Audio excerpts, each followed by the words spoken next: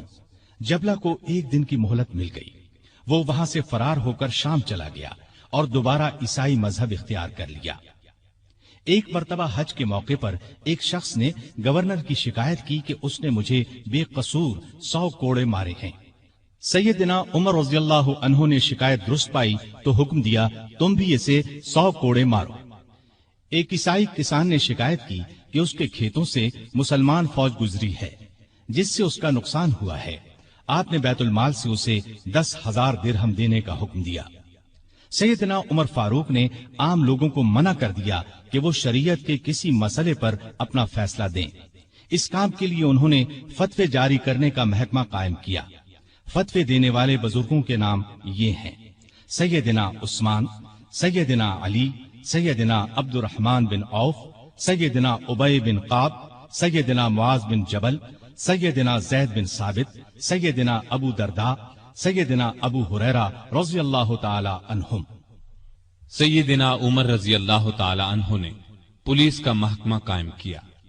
رعایا کی خبر گیری رکھنے کے لیے راتوں کو گشت لگایا کرتے تھے۔ ملک شام کے سفر سے لوٹ رہے تھے کہ ایک بڑھیا نظر آئی۔ اس سے پوچھا کہ بڑی بھی عمر کے بارے میں کچھ معلوم ہے؟ وہ بولی، ہاں، سنا ہے شام گیا ہوا ہے، اللہ اس سے سمجھے، آج تک اس نے مجھے پھوٹی کوڑی تک نہیں دی۔ اسے معلوم نہیں میں کتنی تنگی سے گزارا کر رہی ہوں۔ سیدنا عمر نے یہ سن کر فرمایا، بڑی بھی تم نے جا کر عمر کو اپنا حال بتایا؟ بڑھیا نے کہا، اگر اسے رعایا کا حال معلوم نہیں تو خلافت کیوں کرتا ہے؟ سیدنا عمر فاروق رضی اللہ عنہ یہ سن کر رو پڑے۔ پھر اس سے پوچھا، تم کیا لے کر عمر کو معاف کر سکتی ہو؟ اس نے کہا، اگر مجھے 25 دینار مل جائیں تو معاف کر دوں گی۔ آپ نے اسی وقت اسے 25 دینار دے دیے۔ وہ خوش ہو کر دعائیں دینے لگی، اللہ عمر کو معاف کرے، اس پر اپنی رحمت نازل کرے۔ بعد میں سیدنا عمر رضی اللہ عنہ نے اس کا وظیفہ مقرر فرما دیا۔ ایک رات گشت کے دوران میں چند بچوں کے رونے کی آواز سنی۔ معلوم ہوا کہ بچے بھوکے ہیں اور ماں نے انہیں بہلانے کے لیے ہانڈی میں صرف پانی ڈال کر آگ جلا رکھی ہے۔ آپ اسی وقت خادم اسلم کے ساتھ بیت المال گئے، آٹا، گوشت، گھی اور کھجوریں نکال کر خادم سے فرمایا، یہ تمام چیزیں میری کمر پر رکھ دو۔ اسلم نے عرض کیا، آپ کیوں تکلیف کرتے ہیں، میں اٹھا لیتا ہوں۔ آپ نے فرمایا نہیں، قیامت کے دن میرا بوجھ تم نہیں اٹھاؤ گے۔ پھر سب چیزیں اپنی کمر پر لاد کر لائے، خود کھانا تیار کیا، خود چولہا پھونکا، کھانا تیار ہونے پر اپنے سامنے بچوں کو کھلایا۔ انہوں نے پیٹ بھر کر کھایا، پھر اچھلنے کودنے لگے۔ سیدنا عمر انہیں اچھلتے کودتے دیکھتے اور خوش ہوتے رہے۔ عورت نے ان سے کہا، اللہ تمہیں نیک بدلہ دے، امیر المؤمنین بننے کے لائق تو تم ہو، نہ کہ سیدنا عمر۔ سیدنا عمر فاروق رضی اللہ عنہ یہ سن کر مسکرائے، پھر واپس مدینہ آئے اور اس عورت کا وظیفہ مقرر کر دیا۔ ایک روز شام کے وقت مدینے کے باہر ایک قافلہ اترا۔ سیدنا عمر نے عبد الرحمن بن عوف رضی اللہ عنہ کو ساتھ لیا اور رات بھر قافلے کا پہرا دیتے رہے۔ ایک قافلے میں ایک ننھے بچے کو روتے دیکھا تو اس کی ماں پر ناراض ہوئے کہ بچے کو دودھ کیوں نہیں پلاتی۔ وہ آپ کو پہچانتی نہیں تھی۔ کہنے لگی، امیر المؤمنین نے حکم دیا ہے کہ جب تک بچے ماں کا دودھ پیتے رہیں بیت المال سے ان کا وظیفہ مقرر نہ کیا جائے۔ میں اس کا دودھ چھڑا رہی ہوں تاکہ وظیفہ لگ جائے۔ یہ ہے اس کے رونے کی وجہ۔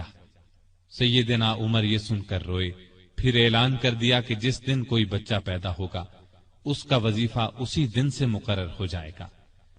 ایک مرتبہ لوگوں کو کھانا کھلا رہے تھے، ایک شخص کو بائیں ہاتھ سے کھانا کھاتے دیکھا۔ نزدیک جا کر اس سے کہا، دائیں ہاتھ سے کیوں نہیں کھاتے؟ اس نے کہا، میرا دایاں ہاتھ موتا کی لڑائی میں کٹ گیا تھا۔ یہ سن کر سیدنا عمر رونے لگے، اس کے پاس بیٹھ گئے اور بولے، افسوس، تمہیں وضو کون کراتا ہوگا؟ پھر اس کی خدمت کے لیے ایک خادم دیا اور ضرورت کی چیزیں اس کے گھر بھجوائیں۔ ایک رات گشت کے دوران میں ایک عورت کی آواز سنی۔ وہ اپنی بچی سے کہہ رہی تھی، دودھ میں پانی ملا دے۔ بیٹی نے یہ سن کر کہا، ماں، امیر المؤمنین کا حکم ہے کوئی دودھ میں پانی نہ ملائے۔ ماں نے یہ سن کر کہا، باتیں نہ بنا، پانی ملا۔ امیر المؤمنین کون سا دیکھ رہے ہیں؟ لڑکی نے کہا، امیر المؤمنین تو نہیں دیکھ رہے، مگر اللہ تو دیکھ رہا ہے۔ سیدنا عمر نے ماں بیٹی کی یہ گفتگو سنی تو اپنے خادم سے کہا، اس گھر کو اچھی طرح پہچان لو۔ دوسرے دن ان کے بارے میں پتہ کروایا۔ انہیں لڑکی کی ایمانداری اس قدر پسند آئی کہ اپنے بیٹے عاصم کے لیے رشتہ مانگ لیا۔ اس طرح یہ شادی ہوئی۔ بنو امیہ کے عمر بن عبدالعزیز رحمت اللہ علیہ اسی خاتون کے نواسے تھے۔ انہیں عدل و انصاف، سادگی، پرہیزگاری کی وجہ سے دوسرا عمر کہا جاتا ہے۔ ان کا دور بہترین دور ہوا۔ مدینے کی ایک بے سہارا اندھی عورت کے گھر کی صفائی امیر المومنین خود کیا کرتے تھے۔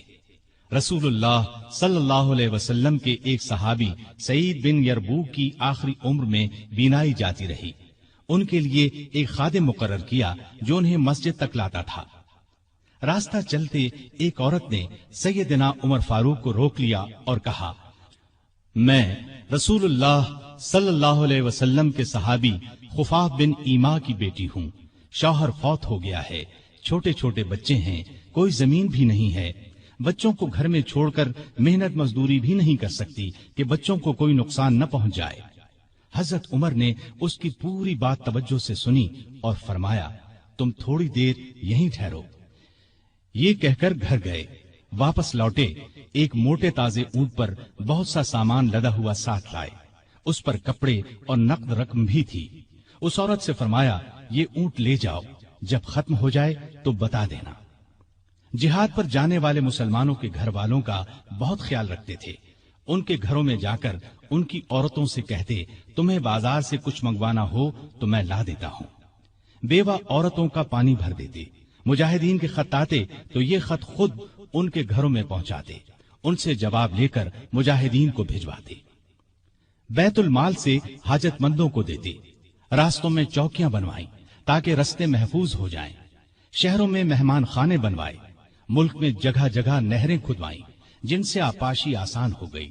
سڑکیں اور پل بنوائے، نئے شہر بسائے، قریباً 4000 مسجدیں تعمیر کروائیں، حرم کعبہ کو وسیع کروایا، مسجد نبوی کو وسیع کروایا، مردم شماری کا نظام رائج کیا، سکہ جاری کیا، سن ہجری قائم کیا، جنگوں کا سلسلہ بڑھا تو فوجی نظام قائم کیا، فوجیوں کی تنخواہیں مقرر کی، مجاہدین کے بیوی بچوں اور غلاموں کے لیے وظیفے مقرر کیے، فوج کو 2 حصوں میں تقسیم کیا، ایک باقاعدہ فوج جو ہمیشہ محاذوں پر رہتی تھی، دوسری رضاکار فوج، یہ لوگ عموماً گھروں میں رہتے تھے، ضرورت پڑنے پر انہیں محاذ پر بھیجا جاتا، ان کی تنخواہیں باقاعدہ فوج سے کم تھیں۔ ملک میں جگہ جگہ فوجی چھاونیاں قائم کی، چھاونیوں کے ساتھ استبل تعمیر کروائے، ان میں 4-4 ہزار گھوڑے تیار رہتے تھے، اونٹ بھی موجود رہتے، فوج کے ساتھ خزانچی، طبیب، جراح، غنیمت کے مال کا حساب رکھنے والے، دوسری زبانیں جاننے والے اور دشمن کی جاسوسی کرنے والے بھی رہتے تھے۔ فوج کی تعلیم کا بھی انتظام کیا، فوج کو یہ ہدایات تھی کہ دشمن سے جو عہد کرو اس کو پورا کرو، بچوں، عورتوں، بوڑھوں اور راہبوں کو قتل نہ کرو، مال غنیمت میں خیانت نہ کرو، آبادیوں کو ویران نہ کرو، پھلدار درختوں کو نہ کاٹو، جو لوگ جنگ میں قیدی بنا لیے جائیں انہیں ان کے قریبی رشتہ داروں سے جدا نہ کرو، لڑائی میں مارے جانے والوں کے ہاتھ پاؤں، ناک کان نہ کاٹو، قرآن اور حدیث کی تعلیم عام کر دی۔ سیدنا عمر خود بہت بڑے فقیہ تھے، انہوں نے تمام علاقوں میں فقیہ مقرر کیے، لوگ ان سے دینی مسائل پوچھتے تھے۔ ان کے زمانے میں اسلام کی بہت اشاعت ہوئی، غیر مسلموں سے اچھے سلوک کی وجہ سے بھی اسلام بہت تیزی سے پھیلا، انصاف کا دامن کسی قیمت پر نہیں چھوڑتے تھے۔ شام میں مسلمانوں کو مسجد بنانے کے لیے ایک زمین کی ضرورت پیش آئی، زمین ایک یہودی کی تھی، مسلمانوں نے زمین اس سے خریدنا چاہی لیکن یہودی نے انکار کر دیا، مسلمانوں نے زبردستی زمین پر قبضہ کر کے مسجد بنا لی۔ یہودی نے سیدنا عمر سے شکایت کی، سیدنا عمر فاروق نے حکم دیا کہ مسجد ناجائز طریقے سے بنائی گئی ہے، اسلام اس کی اجازت نہیں دیتا، مسجد کو گرا کر زمین یہودی کو دے دی جائے۔ چنانچہ زمین یہودی کو واپس دے دی گئی، اس نے اس جگہ اپنا مکان بنا لیا۔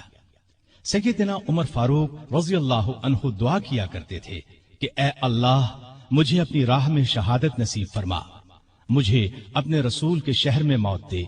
خلافت کی 11ویں سال اللہ تعالیٰ نے ان کی یہ دونوں دعائیں پوری کر دیں۔ ذی الحج 23 ہجری میں حج کے لیے مکہ گئے۔ آپ جب حجر اسود کو بوسہ دیتے تو کہتے تھے، اے حجر اسود، میں جانتا ہوں کہ تو ایک پتھر ہے، تو نہ نفع دے سکتا ہے اور نہ نقصان۔ اگر میں نے رسول اللہ صلی اللہ علیہ وسلم کو تیرا بوسہ لیتے ہوئے نہ دیکھا ہوتا تو میں تیرا بوسہ نہ لیتا۔ یہ سیدنا عمر کی توحید کا کمال نمونہ ہے۔ حج سے فارغ ہو کر اس مہینے کی آخری تاریخوں میں واپس لوٹے۔ جمعے کے دن مسجد میں خطبہ دیا جو بہت طویل تھا، اس میں لوگوں کو بہت نصیحتیں کی۔ اس خطبے میں آپ نے ایک خواب کا ذکر کیا اور فرمایا، میں سمجھتا ہوں میری موت کا وقت آ پہنچا ہے۔ اس کے ساتھ ہی خلافت کے بارے میں کچھ ایسی باتیں بیان کی جن سے معلوم ہوتا تھا کہ آئندہ ہونے والے خلیفہ کے بارے میں پریشان ہیں۔ مدینے میں مغیرہ بن شعبہ کا ایک غلام تھا، یہ ایرانی تھا، اچھا کاریگر تھا، اس کا نام ابو لؤلؤ فیروز تھا۔ ایک دن سیدنا عمر سے شکایت کی کہ میں دن بھر کام کر کے جو کچھ کماتا ہوں میرا آقا اس میں سے بہت زیادہ رقم لے لیتا ہے، اس میں کمی کرا دیں۔ سیدنا عمر نے پوچھا، تم کون سا کام جانتے ہو؟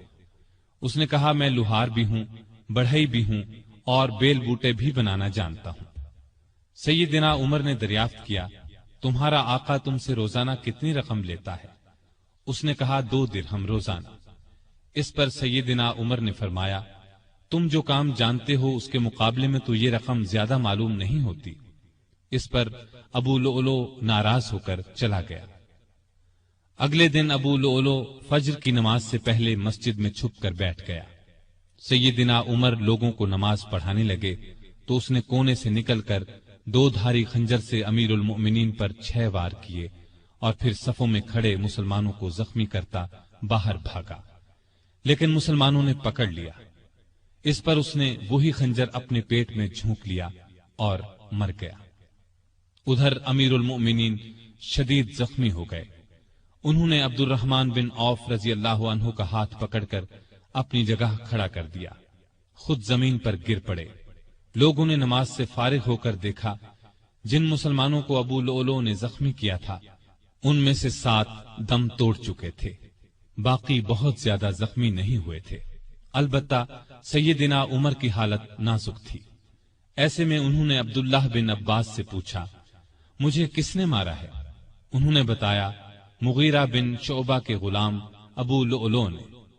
یہ سن کر فرمایا، اللہ کا شکر ہے، میری موت کسی ایسے شخص کے ہاتھ سے نہیں ہوئی جو اسلام کا دعویٰ کرتا ہو۔ لوگ انہیں اٹھا کر گھر لائے، دودھ پلایا گیا تو وہ زخموں کے راستے باہر آ گیا۔ اب سب کو یقین ہو گیا کہ امیر المؤمنین کا آخری وقت آ پہنچا ہے۔ لوگ غم سے نڈھال ہو گئے، ان سے ملنے کے لیے آنے لگے۔ ایک نوجوان ایسے میں ملنے آیا، اس نے کہا، اے امیر المؤمنین، آپ اللہ کی بشارت سے خوش ہو جائیں، آپ ان اصحاب میں سے ہیں جو بہت پہلے اسلام لائے اور رسول اللہ کے ساتھی بنے۔ خلیفہ بنائے گئے تو آپ نے انصاف سے کام لیا، پھر آخر آپ کو شہادت نصیب ہو گئی۔ یہ سن کر سیدنا عمر نے فرمایا، اے بھتیجے، اللہ کرے یہ چیزیں میرے گناہوں کے برابر برابر ہی ہو جائیں، مجھے کوئی عذاب ہو نہ ثواب۔ مطلب ان کے کہنے کا یہ تھا کہ بس عذاب سے بچ جاؤں۔ وہ نوجوان واپس جانے لگا تو سیدنا عمر فاروق رضی اللہ عنہ کی نظر اس کی چادر پر پڑی جو زمین کو چھو رہی تھی۔ اس نازک حالت میں بھی انہیں شریعت کا اس قدر پاس تھا کہ فرمایا، اس نوجوان کو واپس بلاؤ۔ اسے واپس ان کے سامنے لایا گیا تو فرمایا، اے بھتیجے، اپنا تہبند اونچا باندھو، اس سے کپڑا بھی صاف رہے گا اور تمہارے رب کے نزدیک یہ پرہیزگاری کی بات بھی ہے۔ سیدنا ابن عباس رضی اللہ عنہ نے ان کا مرتبہ اور نیکیاں بیان کی تو فرمایا، اللہ کی قسم، اگر میرے پاس دنیا بھر کا سونا ہوتا تو اس سے پہلے کہ میں اللہ کے عذاب کو دیکھوں میں اسے اللہ کی راہ میں دے دیتا، یعنی عذاب کے خوف سے سارا سونا خیرات کر دیتا۔ اس کے بعد اپنے بیٹے عبداللہ کو بلایا، ان سے پوچھا کہ مجھ پر کتنا قرض ہے۔ انہوں نے حساب لگا کر بتایا، 86,000 درہم۔ اس پر انہیں کچھ ہدایات دی۔ آخر میں فرمایا، اس قرض کو میری طرف سے ادا کر دینا۔ اس کے بعد فرمایا، ام المومنین عائشہ صدیقہ رضی اللہ تعالی عنہا کے پاس جاؤ اور کہو، عمر بن خطاب آپ کو سلام کہتا ہے اور اپنے 2 ساتھیوں یعنی نبی کریم صلی اللہ علیہ وسلم اور ابو بکر کے ساتھ دفن ہونے کی اجازت چاہتا ہے۔ عبداللہ بن عمر عائشہ صدیقہ کی خدمت میں حاضر ہوئے۔ وہ اس وقت سیدنا عمر کے صدمے میں رو رہی تھی۔ ان کا پیغام سن کر فرمایا، یہ جگہ میں نے اپنی قبر کے لیے رکھی تھی، لیکن اپنے آپ پر عمر کو ترجیح دیتی ہوں۔ سیدنا عبداللہ یہ جواب سن کر واپس آئے اور سیدنا عمر کو ان کا جواب بتایا۔ آپ نے اللہ کا شکر ادا کیا، پھر فرمایا، میں مر جاؤں تو میرا جنازہ اٹھا کر وہاں لے جانا اور انہیں سلام کر کے ایک بار پھر عرض کرنا، عمر بن خطاب اجازت طلب کرتا ہے، اگر اجازت دے دیں تو مجھے اندر لے جا کر دفن کر دینا، اور اگر انکار کر دیں تو عام مسلمانوں کے قبرستان میں دفن کر دینا۔ حالت جب زیادہ نازک ہو گئی تو فرمایا، خلافت کا حقدار عثمان، علی، زبیر، عبد الرحمن بن عوف اور سعد بن ابی وقاص رضی اللہ عنہم سے زیادہ کسی کو نہیں سمجھتا۔ رسول اللہ صلی اللہ علیہ وسلم بھی وفات تک ان سے خوش تھے۔ ان میں سے جسے خلیفہ چن لیا جائے اس کی اطاعت کرنا۔ پھر اپنے بعد ہونے والے خلیفہ کو وصیت کی کہ مہاجرین اور انصار سے اچھا سلوک کرنا، جو لوگ ہماری پناہ میں آ گئے ان کی جانوں اور مالوں کی حفاظت کرنا، ان سے کیے ہوئے ہر عہد کو پورا کرنا۔ آپ 27 ذی الحج 23 ہجری کو زخمی ہوئے۔ 3 دن بعد 1 محرم 24 ہجری کو وفات پائی اور شہادت کے درجے پر فائز ہوئے۔ اس وقت عمر 63 سال تھی۔ جنازہ چارپائی پر رکھا گیا تو چاروں طرف لوگ جمع ہو گئے۔ سیدنا علی رضی اللہ عنہ آئے تو فرمایا، اللہ آپ پر رحم فرمائے، آپ نے کوئی ایسا شخص نہیں چھوڑا کہ اللہ کے سامنے جانے کے لیے مجھے اس کے عمل آپ کے عمل سے زیادہ پسند ہو۔ اللہ کی قسم، مجھے امید تھی کہ اللہ آپ کو آپ کے دونوں ساتھیوں کے ساتھ رکھے گا، اس لیے کہ میں اکثر رسول اللہ صلی اللہ علیہ وسلم کو اس طرح فرماتے ہوئے سنا کرتا تھا، میں گیا اور ابو بکر و عمر گئے، میں داخل ہوا اور ابو بکر و عمر داخل ہوئے، میں نکلا اور ابو بکر و عمر نکلے۔ جنازہ حضرت صہیب رضی اللہ عنہ نے پڑھایا۔ حضرت علی، عثمان، سعد بن ابی وقاص اور عبد الرحمن بن عوف رضی اللہ عنہم نے قبر میں میت کو اتارا اور اسلام کے اس بہت بڑے فرزند کو ہمیشہ کے لیے رسول اللہ صلی اللہ علیہ وسلم اور سیدنا ابو بکر رضی اللہ عنہ کا ساتھ نصیب ہو گیا ہے۔ سیدنا عمر رضی اللہ عنہ نے کئی شادیاں کی، ان سے 8 یا 9 لڑکے، 4 یا 5 لڑکیاں ہوئیں۔ مشہور بیویوں کے نام یہ ہیں: زینب بنت مزعون رضی اللہ عنہا، عاتقہ بنت زید رضی اللہ عنہا، ام حکیم بنت حارث رضی اللہ عنہا، ام کلثوم بنت علی رضی اللہ عنہا۔ اولاد میں سے حفصہ، عبداللہ، عبید اللہ اور عاصم رضی اللہ عنہم بہت مشہور ہیں۔ حفصہ رضی اللہ عنہا کو رسول اللہ صلی اللہ علیہ وسلم کی پاک بیویوں میں شامل ہونے کا شرف حاصل ہے، وہ ام المومنین کہلائی۔ آپ میں اللہ کا خوف انتہا کو پہنچا ہوا تھا، عبادت کا شوق بھی بے حد تھا، راتوں کو جاگ کر نفل پڑھا کرتے تھے۔ قرآن کریم کی جن آیات میں قیامت کا ذکر ہے ان کو پڑھتے وقت بہت روتے۔ تراویح کی نماز کو انہوں نے باجماعت کرایا، ان کے دور سے آج تک تراویح باجماعت ادا کی جاتی ہے۔ آپ میں بردباری حد درجے کی تھی، دوسروں کی نکتہ چینی کو صبر اور حوصلے سے برداشت کرتے تھے۔ آپ نے ایک وقت میں کبھی دسترخوان پر 2 سالن جمع نہ کیے۔ رسول اللہ صلی اللہ علیہ وسلم اور ابو بکر رضی اللہ عنہ کا بھی یہی معمول تھا۔ نبی کریم صلی اللہ علیہ وسلم سے آپ کو انتہا درجے کی محبت تھی۔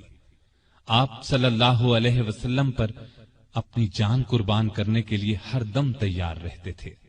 کوئی رسول اللہ صلی اللہ علیہ وسلم کی شان میں ذرا سی گستاخی کرتا تو اس کی گردن اڑانے پر تیار ہو جاتے۔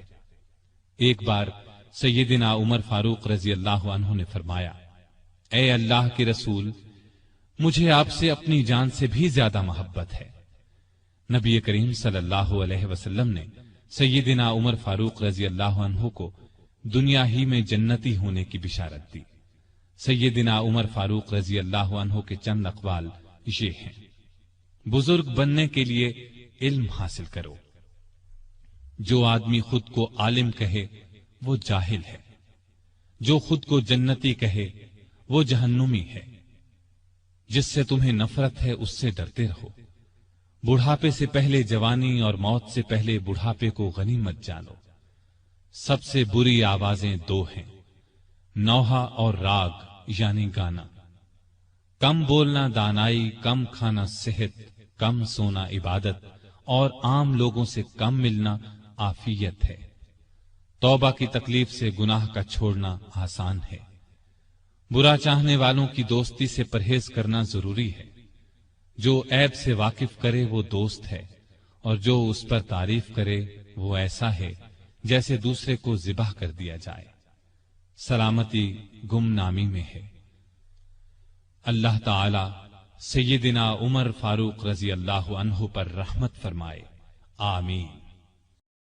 سامعین محترم، ابھی آپ دارالسلام اسٹوڈیو لاہور پاکستان سے سن رہے تھے فاروق اعظم